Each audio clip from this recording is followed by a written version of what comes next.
গেল ৫ বছর ধরে ক্রমান্বয়ে কমেছে এডিপি বাস্তবায়নের হার।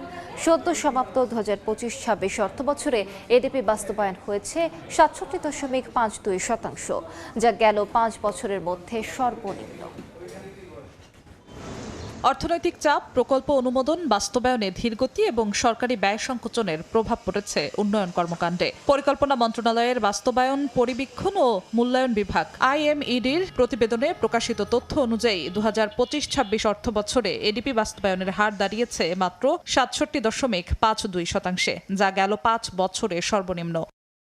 IMEDর প্রতিবেদনে বলা হয়েছে ২০২৫-২৬ অর্থবছরে সংশোধিত এডিপির মোট বরাদ্দ ছিল ২,০৮,৯৩৫ কোটি ৫৩ লাখ টাকা। এর মধ্যে ব্যয় হয়েছে ১,৪১,০৭১ কোটি ৮০ লাখ টাকা।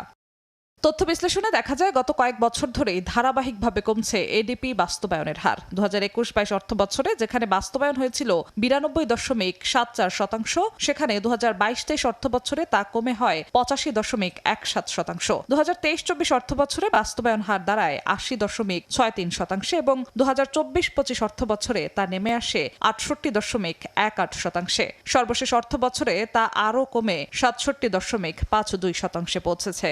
প্রকল্প বাস্তবায়নের ক্ষেত্রে আসলে শতাংশের যেমন অগ্রাধিকার রয়েছে, ঠিক তেমনি করেই আমি মনে করি যে সেটার গুণগত মান কিরকম, তো সেটার ভালো মনিটরিং হয়েছে কিনা এবং এই প্রকল্পগুলো টেকসই হবে কিনা, তো সমস্ত কিছু বিচার বিবেচনা নিয়ে আগামী দিনগুলোতে পরিকল্পনাকে ঢেলে সাজাতে হবে। অর্থবছরের শেষ মাস জুনে এডিপির আওতায় ব্যয় হয়েছে ৪০,৩০৮ কোটি ১২ লাখ টাকা, যা সংশোধিত বরাদ্দের ১৯.২৯%। এর আগের অর্থবছরের একই সময়ে ব্যয় হয়েছিল ৪৩,১৮৯ কোটি ১০ লাখ টাকা।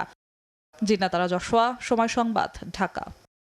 4 দশক ধরে আপনার ফাইন্যান্সিয়াল পার্টনার আইডিএলসি।